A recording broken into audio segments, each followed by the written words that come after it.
Hello, everyone. I'd like to welcome you to another episode of Conversations about Art. My name is Alan Constant. I live in Albuquerque, New Mexico. I'm here with Paul Rowland, who lives right outside of Tokyo, Japan, and Duane Toops, who lives in Melbourne, Florida. Today, we're going to be talking to Helen Kitson. She is a mixed media artist who lives in Worcester, England. So I'd like to welcome you, Helen. Hello, nice to be here. Glad to have you with us. I'd like to start the conversation by asking you, Helen, how you got involved in art and if you had any art education in your background. I have absolutely no art background at all. I'm not a trained artist, which is something I've always had a bit of imposter syndrome about. So basically, I left school about at the age of 16, so I wasn't very educated at all, and have spent the years since then getting some qualifications, and art really came into my life when my children were small. I wanted something creative to do. I've always written, but I wanted something that was, I don't know, that fulfilled a different need that from writing. So I dabbled with that for a few years, and then other stuff got in the way, and jobs, and so on and so forth. And I only really came back to it probably during lockdown. I think that was a time when we were all, making banana bread and that sort of thing, and finding things to do basically. So I knew a few artists anyway, and I sort of investigated their work, and that led me on to other things. And I also, during that lockdown time, did a master's degree in art history. And our tutor was very keen on us thinking outside the box with art. So, not just the pictures you see in museums, but everything you see around you. Just look at it properly, look how everything is composed, buildings, streets, the natural world, everything. And that sort of led me by various routes to finding the work of Kurt Schwitters. And that was the light bulb moment for me. And I thought, yes, this is something that really speaks to me. That is the kind of thing I want to do, which is a bit naive, but that's really where it all started. So no art training at all. I can't draw to save my life, but it's really all about collage and mixed media for me. So, when you say the lockdown, you're referring to in 2020, the lockdown from Yeah, COVID? that's it. Yeah, Wow, yeah, okay. I thought yeah. you'd been doing it a lot longer than that. No, no. I think around that time, I also got very disillusioned with writing. I had a few knockbacks. I'd had a lot of knockbacks over the years, and I just burned out with it all. Trying to get work published, anyone to read it, it was just soul destroying. But I think if you've got that sort of creative urge, you need to do something with that. You need to channel it somewhere, and I think that's where art came in and saved me to some extent. However, you got to where you got. I mean, your work is beautiful, so I'm looking forward Well, to hearing you talk about it. that's great, but yeah, I mean it's yeah, I mean I would say to anyone, you don't need to have gone to art school to be an artist. What you need is the passion and the need to do it. You just need and want to do it, and I think that's the key, really. Yeah, well, that sounds great. Now we will start looking at some of your images. Well, Helen, thank you very much for sharing your work. You're First of all, welcome. I'd just love to know how you made this. I think lots of questions will come out of that, but can you tell us about your process, please? Well, I've actually got the original in front of me, so that's helpful. So I can actually touch it while I'm speaking, which for me is a big thing. I know you can't touch things in museums, I understand why, but I always feel I need to touch things to know them. So I'm glad to have that one in front of me. Um, so I think it started with the book cover. You'll see that the big oblong business in the middle is a destroyed book cover. I just love these things. Just seeing the inner bits of the book binding, and it's just so tactile. And then there's this little, well, it's record sleeve in the middle, and I just love the capital, the letters, the lettering, and I think the letters. I didn't mean to place them like that with the German bit in the middle of the capital and the arts at the top, but I think they look actually quite good as a composition and in that order. But my process is something that I struggle to talk about because I don't really have one.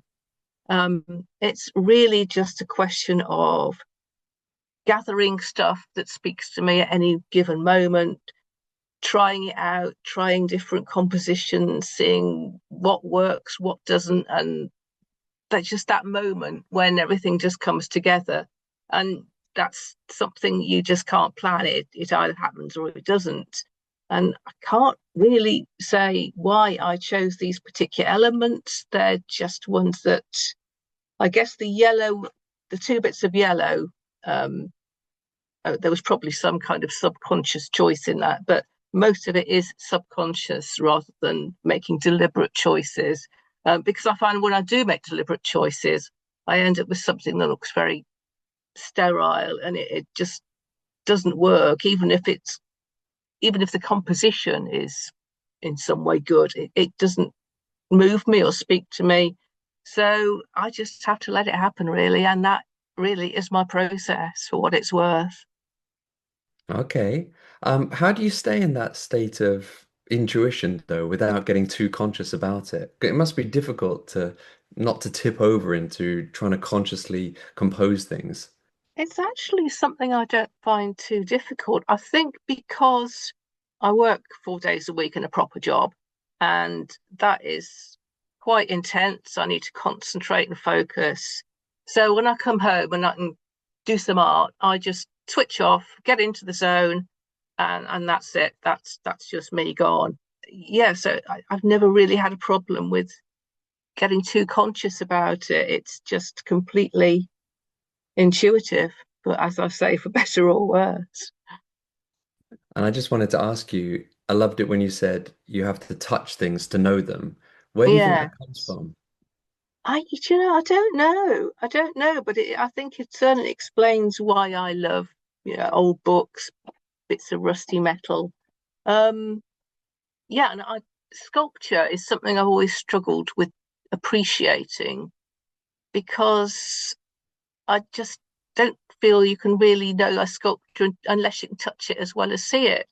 Um, so I think that's also one reason why I don't frame my work, because I don't want it to be behind a piece of glass, particularly because it is very tactile, and that is something that's important to me. Yeah. Well, yeah, absolutely. I'd love to I'd love to touch this because it's got things hanging off it and it's just Yeah. yeah, it just invites invites someone to Yes. reach out. Yeah. I love the materials you choose because it just it hits me in all the best ways because it's this a lot of the same type of materials I look for maybe even some of the same reasons. There's just something about the air, not sorry, Mm. air, the wear and distress Yeah. of like that Yeah. yellowing. It's just that sense of history and narrative. That's Um, right. Yes. yeah, there was something you said in the beginning that stuck out to me that I'd love to hear how it relates, if it does at all. You talked about how you kind of began your creative life as a writer rather than a visual artist. Yeah. I definitely relate to that as well. That's very similar to how things worked for me. So Okay. I'm interested in that shift and how those two things still live side by side together, especially because you said something that really struck at me. You said that the visual art fulfilled a different need, and Yeah. that Yeah. that got me right in the good place. Because I know exactly what you mean, but I'd love to hear you talk more about that, like especially how it relates to writing and composing and how the two things maybe live together or at least live together in you. Yeah. I mean, when I make a piece of art. I don't have a narrative in mind, or if I do, it's only the most nebulous, tenuous idea.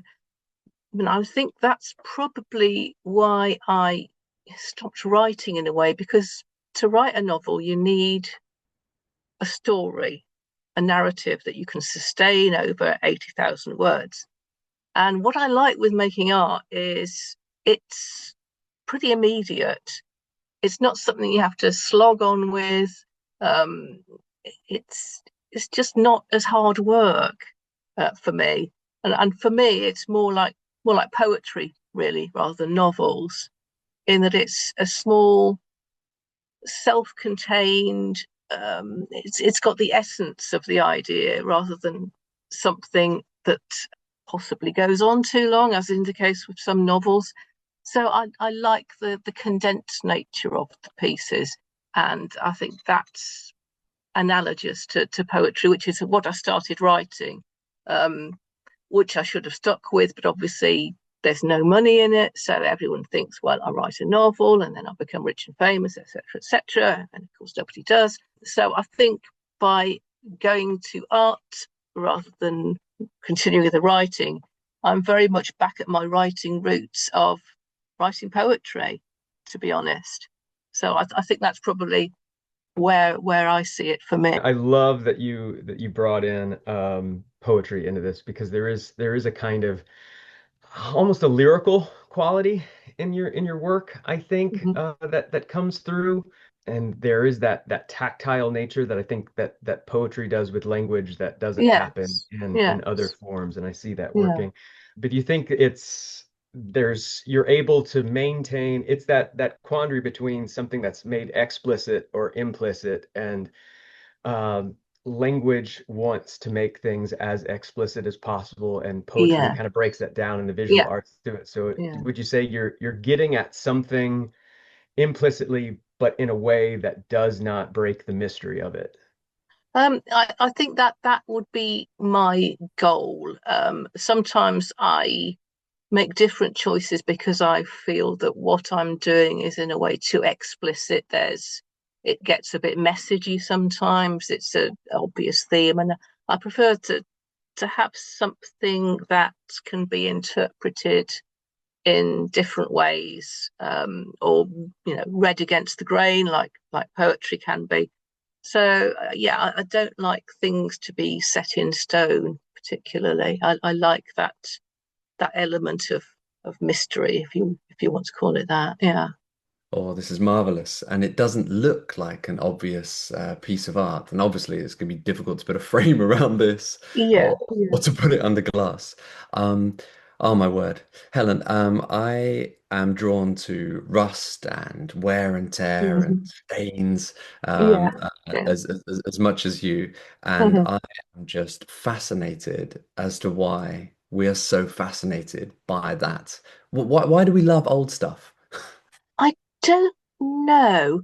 I can certainly relate it to certain things in my own life.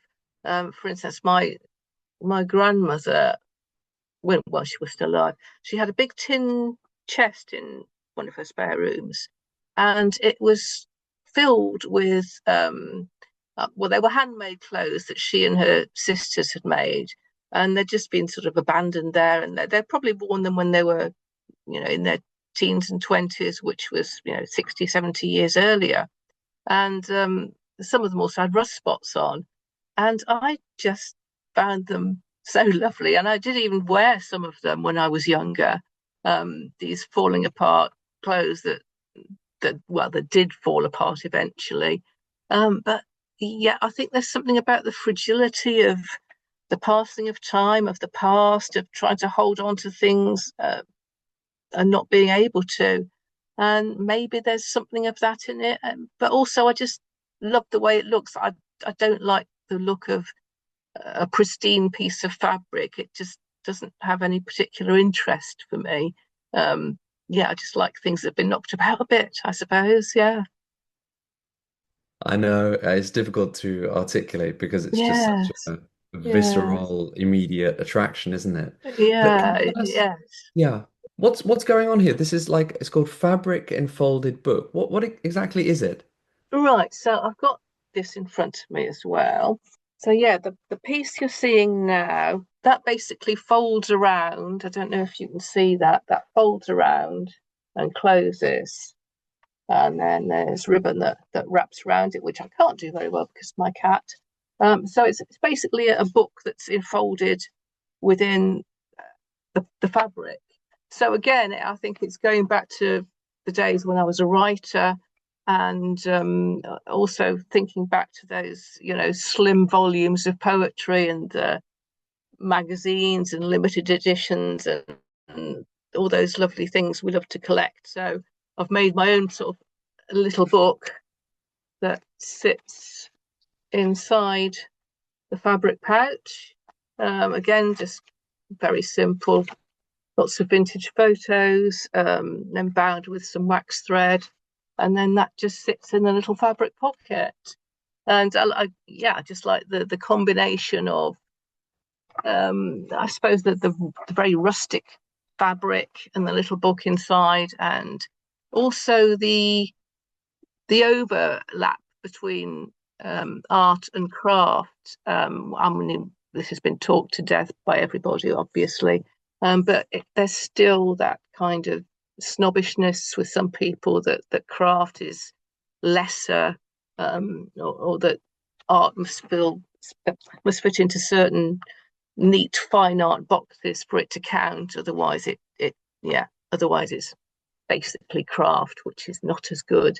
So I like to blur those two boundaries, and whether you call it art or craft, it doesn't really bother me, to be honest. I think they're equally valid, really, as forms. Absolutely. Have you ever considered putting, because I thought you were going to bring out some of your poems that were inside there. Have you ever considered putting your poems with your art? I have, but I'm not sure that they would suit each other. Back when I first started writing poetry, I was in my 20s and a bit, how can I put it, a bit rebellious. Um, they were very narrative poems to start with, very much focused on modern life. They don't really fit the nostalgic kind of vibe that my artwork has. Um, but it is certainly something I've considered. I have put odd lines of poems in some of my little books, the ones that I made into little zines. But whether I want a whole poem, I don't know, because I think I prefer them kept separate. But I don't know why. Like, it's just a feeling that I'm not sure I'd know how to meld the two together. And I don't really have any taste to write any more poetry, to be quite honest. No, it makes sense, and you got to trust that feeling. Uh, Yeah, yeah, I really have to jump on the fact that you drew on that distinction between art and craft. I think that's such an interesting interplay, and that's something that yeah. that I think about constantly. Hmm. Um, I read a book a long time ago by Anthony Bourdain, who's a chef, and he was talking. There's a passage in there where he's talking about one of the worst mistakes a chef can make is confusing himself to be an artist. And he works best when he realizes that Mm. he's a craft person, and that always Hmm. struck me. And I've for my own benefit, I've looked at it that way. Like, I know that my work seems to be better when I focus on the craft more of the art. Art can be Okay. so laden with big ideas and big Yeah, notions. yeah. I wonder, Mm. is it like that for you? Is that distinction helpful in any way, or is it just the porousness of it that lights you up? I instinctively dislike snobbishness. I think that's one of the reasons also that I also find people a bit weird about the word collage. Itself is a bit fraught with, oh yes, that's craft rather than art. But I think also for me, because I'm not a trained artist, I don't like calling myself an artist, because what right do I have? I don't have that piece of paper that says I'm an artist.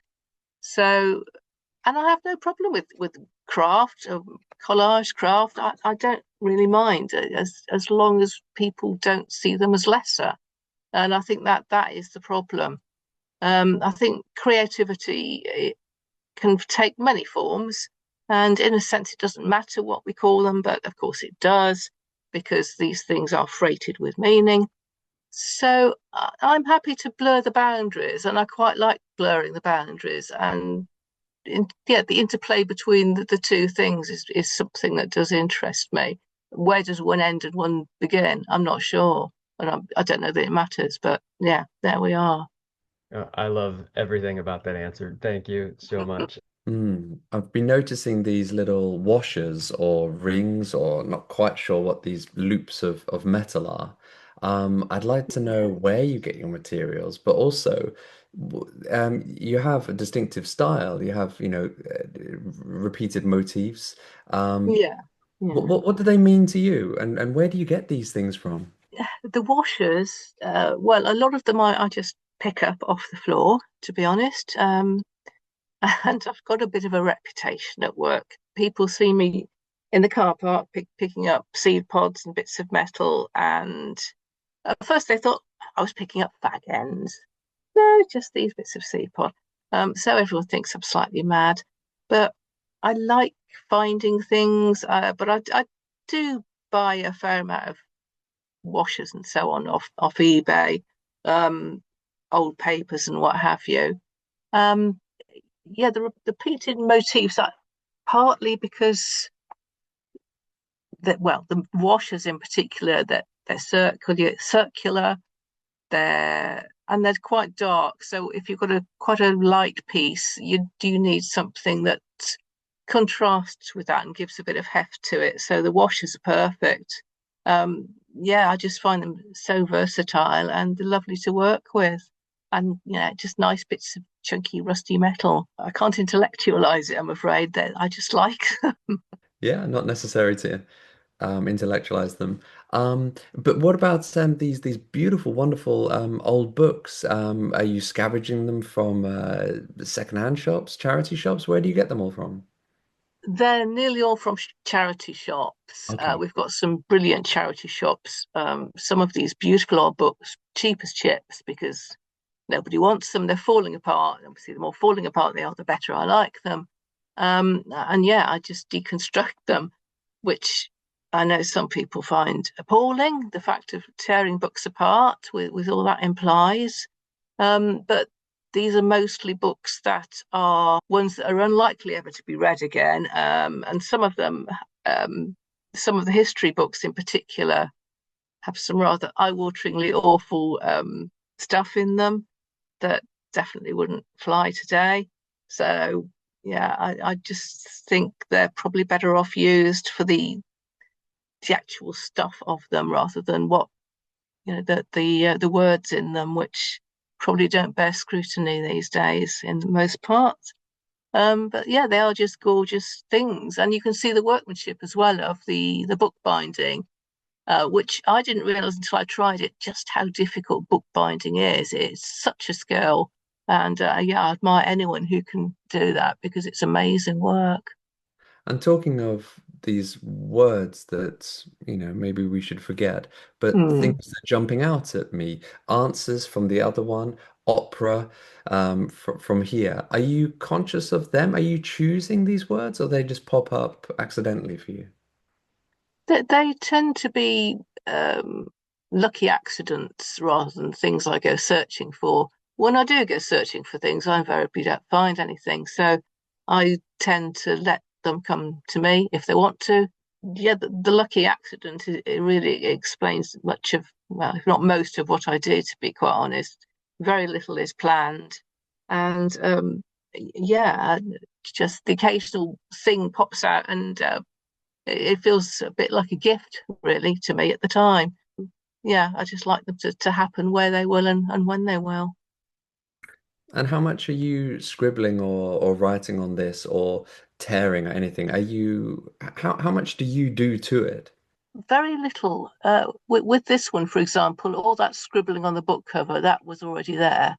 Someone added that. The writing, that's all as it was in the various papers. And even the tears, this is a bunch of very old legal documents, so fragile, falling apart. And it was actually practically a whole piece of paper when I stuck it on. And as I was pressing it down, it started coming apart. So yeah, very little is what I deliberately do, and most of it is what happens to the paper as it gets pasted on, really. I understand why some people might accuse you of destruction, but for me, this is a Mm. kind of archiving. It's like you're a kind of librarian of what's been lost and discarded. It's quite beautiful.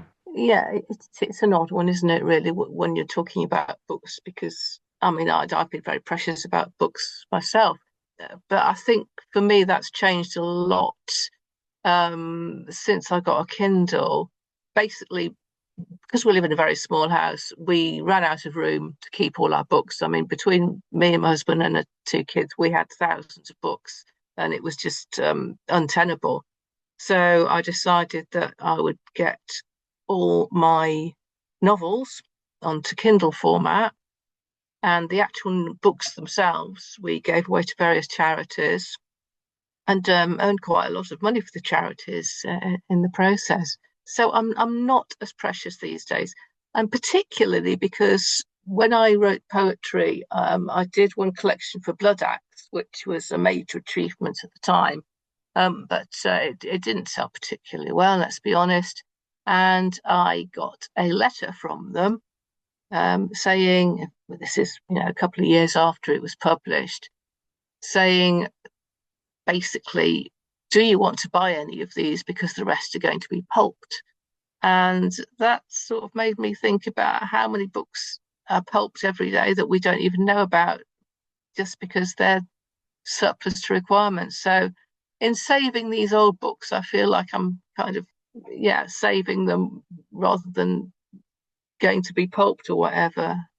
I think one of the things that I'm loving about your work, all of it, there seems to be this pattern of unfolding. Everything feels like it is being opened or has been opened, and there's this sense of inner things being exposed, whether it's the bindings of a book or a fabric that folds and unfolds. There's this sense of something that is closed that's now being open, something that's the inner workings of a thing are made tangible and brought outward. Is that something that you think about when you're working, or something you're actively trying to get to, or is it something that has just occurred and you've noticed it yourself? Yeah, it is something I've noticed myself. It wasn't really deliberate, but yeah, I mean, again, I think it probably goes to back to the idea of books, of opening books and closing books, and opening a book and finding a magical world in there. So maybe that's where it comes from, possibly. That was kind of the sense I got. So I was very glad to hear you say that there's the sense of something being larger on the inside than it is on Yeah, the outside. yes, And I think that's the incredible thing about a book. And I think you're yeah, capturing that really well in your work, where it seems like you're getting at that fact in itself, that the inside of a thing is so much richer and more complicated than we give it credit for. Does that yes, yes, seem like it? yeah. Yeah. I write poetry as well, and I'm just so Uh-huh. fascinated by the interplay here and your background. I just really want to know more, but at the same time, I desperately want to ask questions about this. I want to ask about metaphors, about similes, about images, about the structure of poems. That must have been so hardwired into your brain now after years of reading and writing poetry that it must affect how you compose a collage piece. Do you feel that you're a poet when you're working on these? Do you uh, how does that work? Are you arranging things in stanzas, in lines? Is it analogous at all? I think it is. Yes, I've never really explicitly thought of it like that, but now you say it, it does actually make perfect sense. Yeah, I mean, particularly the use of just the odd word here and there, not necessarily in a way that makes sense. And I don't like using words just for the sake of them.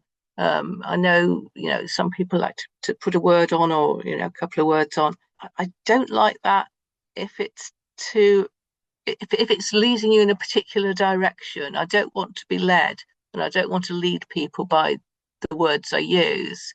I see it more of, well, going back to what I said about discovering the work of Kurt Schwitters, the way he used these odd words just torn out of newspapers and what have you, that maybe he didn't necessarily intend to have a meaning, but could be interpreted in various ways.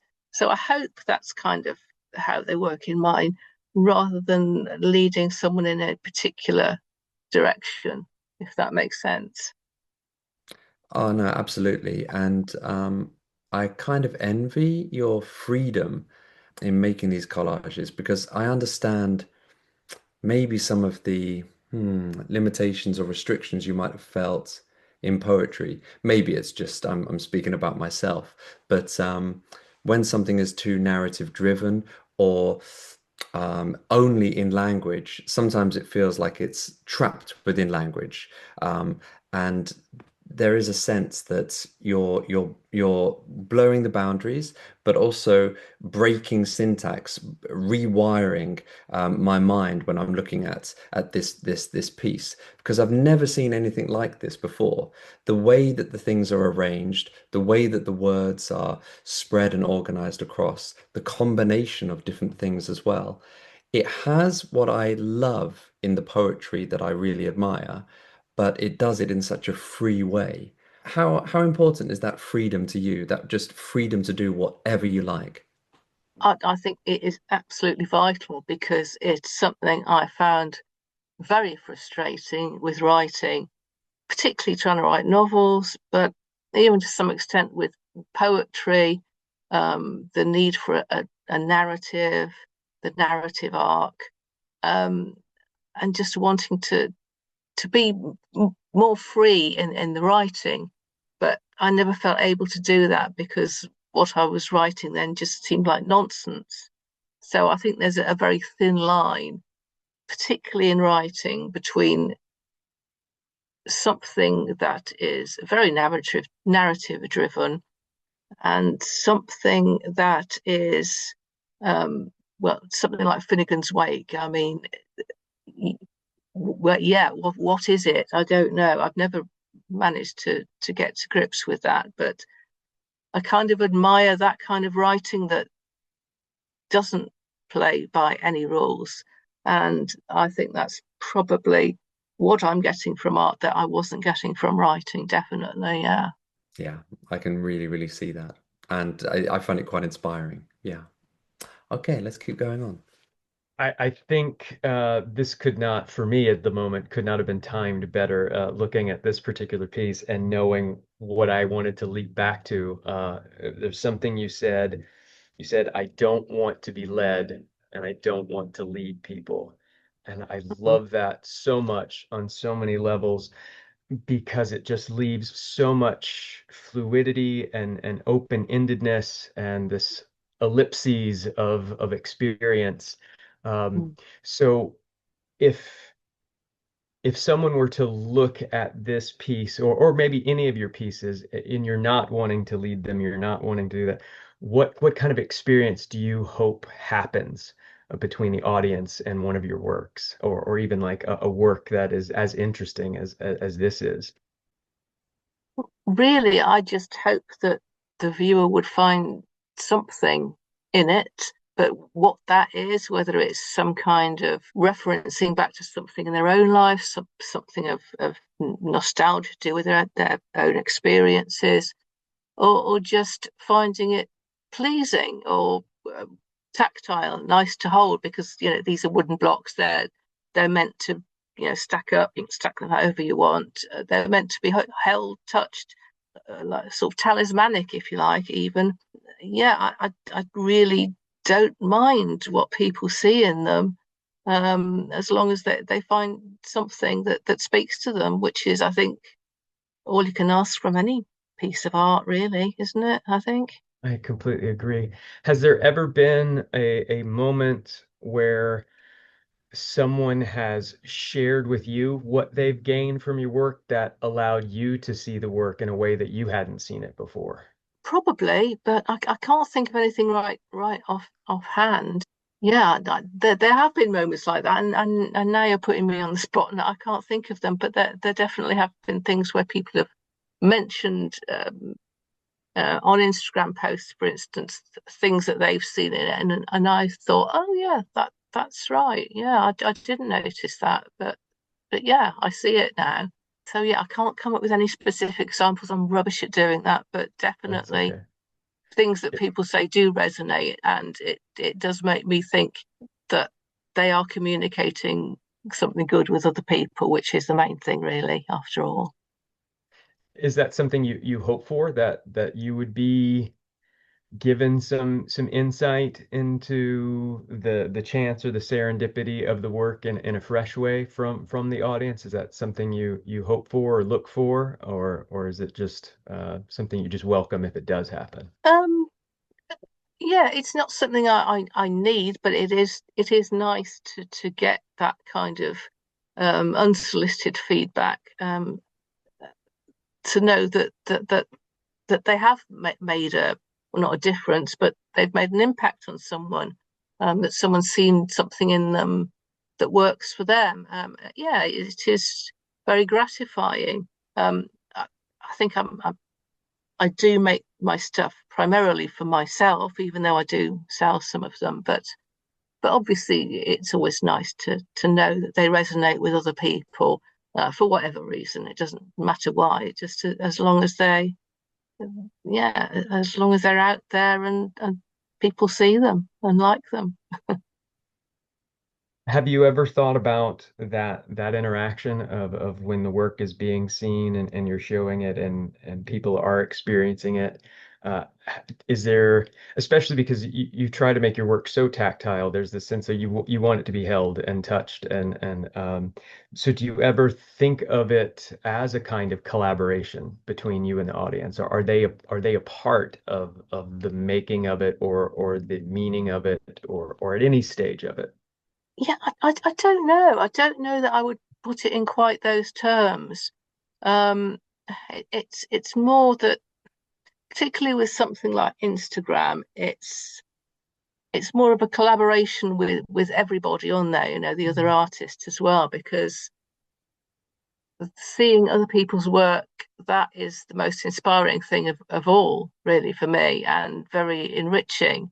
And that, in a way, is the collaboration with my work, because I see something and I think, that's not that I want to make the same thing or copy it, but just taking little elements from other people's work and drawing on it for my own work. So I think that's where I get the sense of collaboration from, to be honest. These pieces, as well as the dice in the previous image, are, yeah, almost too tactile. It's quite frustrating actually seeing this on a screen.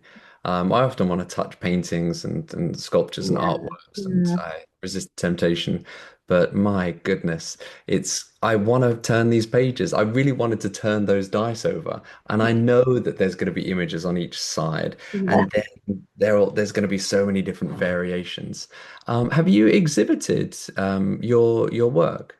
No, definitely not. Yeah, the whole thought of doing that absolutely terrifies me, I have to say. I'd love to go to an exhibition to see these, and also to be able to touch them because I think you'd be quite permitting. I think I still have a real reverence for art galleries, even though I go to them whenever I can. I still feel as though, almost as I shouldn't be there, even as a visitor, because I wasn't brought up in that kind of Yeah, okay. cultured family. It just wasn't part of who we were as a family. So I still feel a bit like an alien. So being a visitor, I can just about manage, where I can just sort of sink into the background. But the idea of having my own stuff in that kind of situation, yeah, it's just not something people like me do. Although, having said that, one of my great heroes is Tracy Emin. And I just find so much of her background, her story, so relatable, to use a horrible modern word. We shouldn't feel like these places are for other people and not for us, but there is still some of that in me, I must say. Yeah. So yeah, that just feels like too terrifying, too terrifying. Yeah, I understand, but what a shame. I absolutely adore these. These are brilliant to me. How big are they actually? I guess about the height of a mobile phone and a bit almost the same width. Okay, like a Uh, kind of like a children's picture book. they are children's board books that I've painted and Right, yeah, because I enlarged want to over. repurpose some of my children's books now. Yeah. So yeah, you pick them up at charity shops. They're cheap as chips because obviously people buy them for their kids and they only have a very short lifespan because the child soon grows out of them. So you can get loads of them for pennies in charity shops. They're brilliant things. And they're also very robust as well, so you can do practically anything to them and they'll take it. That is absolutely perfect. That is the perfect canvas, isn't it, for you? Yes. Yeah. There were so many things that I was wanting to come back to, and to the point where I was kind of swirling as to where I wanted to go next. So th this piece answers that question for me, because I think there's just so much happening here that is still has your um fingerprints all over it. It's still stylistically in line. It's coherent with the rest of the body of your work, and yet we're looking at an entirely different structure that is much less um, maybe what that 2D kind of range is. There's always a 3D element in your work, but here it's just so explicit. Um, Yeah. so do you think about your work in terms of sculpture rather than another form? Is that how you approach it, or do you not think about that at all? I'm curious as to how that plays in your process. Well, certainly, I think of most things I do it was three dimensions. You know, the things that are glued and sewn on um, that give them something beyond the picture plane. Yeah, I mean, I'm very much inspired or admiring of the work of Joseph Cornell, and obviously this is a very heavy nod to Joseph Cornell, a bit of a love letter, if you like. I just his work is just it's so different from people I admire like Kurt Schwitter's because it's very considered. I think it's very organized. There's no chaos there, and yet there's still something poetic and magical about it. And I suppose again it comes back to the poetry, hence the little bottles of various substances and the words on them. So again, it's another kind of three-dimensional poetry, really. I think, yeah. Three-dimensional poetry. That is gorgeous. Oh, I love that. Especially because in the instance of this piece, you have something that is what would seem mundane or ordinary or have a certain level of unambiguity to it. But as you look closer at it, there's all these different moments that do have, I think, narrative elements, lyrical elements, like these appear to be kind of innocuous, just spices that would be on a normal spice rack, but there's so much happening here. A touch of extravagance, parting kisses. There's a sense of a story and a history here. How much of that was involved in you composing this? Yes, I mean, I did search out the words to put on the little bottles, and I wanted words that didn't relate to what was in them, but that had a kind of narrative quality. If you wanted to interpret them in various ways, that the words are there to be used if you want to use them. There isn't an overarching narrative, but there could be, I suppose. Yes. There's a very lived in quality to it, where it's not just one story, but the accumulation of stories over Yeah. time is That. what I get the sense Yes. of. Yeah. Yes. They could be little bottles of memories, I suppose, couldn't they? Oh, If you that's wanted to put beautiful. it like that. That really is beautiful. I love that. There was something you said earlier that I think plays in here. You were talking about, that you don't like to frame your pieces, and obviously there's some logistical reasons on why that is, but I Yeah. can't Yeah. help but also feel like there's there's something more intentional about that, or there's more to that.